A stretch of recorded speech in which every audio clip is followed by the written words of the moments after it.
Hi, this is Jenna again. We're on lesson 3, connecting sentences.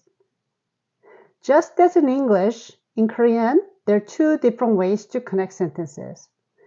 First, using conjunctive adverbs, such as and, but, so, or therefore, however, yes, to make two sentences.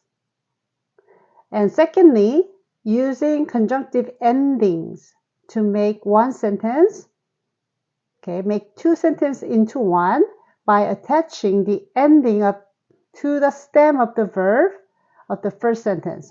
What it means, it sounds difficult, so let's go over that one more time. So what does it mean making one sentence by using conjunctive ending? Okay. All right. So here is number 1. We're just gonna add conjunction or conjunctive adverb to make it into not one sentence, but one idea. Okay, like it's humid and it's hot. Right? These are two different sentences, but they're kind of connected with the conjunctive adverb and. So in Korean, it's and means 그리고. So 날씨가 습해요. It is humid and 그리고 더워요. It's hot. All right. So same sentence. We're gonna put it into one now. These are two different sentences, but we're gonna put it into one using conjunctive ending connection. 날씨가 습하고 더워요. Instead of 습해요 and 그리고 we're gonna change it to 습하고 더워요. So we're saying it's humid and hot. All right.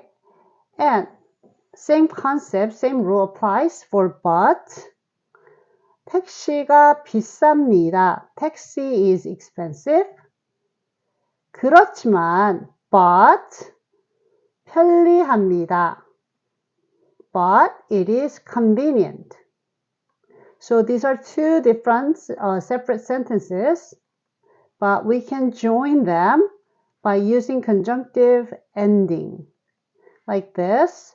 택시는 비싸지만 편리합니다. Taxi is expensive, but is convenient.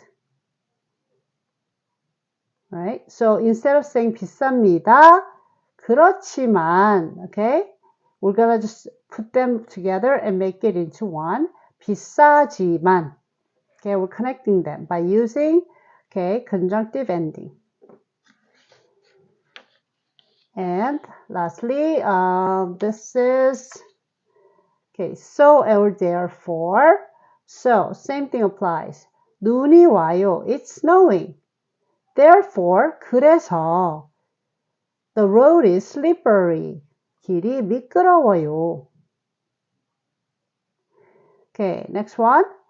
눈이 와서 길이 미끄러워요. 와요 and 그래서 are put together. And so they're put together, so now it's 와서. So it's snowing, so the road is slippery. Now let's learn how to make it together now. All right. So we said 날씨가 습해요. 그리고 더워요. So, but we're gonna put them into one now. 습해요 and 그리고 together. How do you do that? So this is a stem. All right, we're just gonna use the stem. All right. By attaching the ending, the ending of the stem of the verb. So for instance here,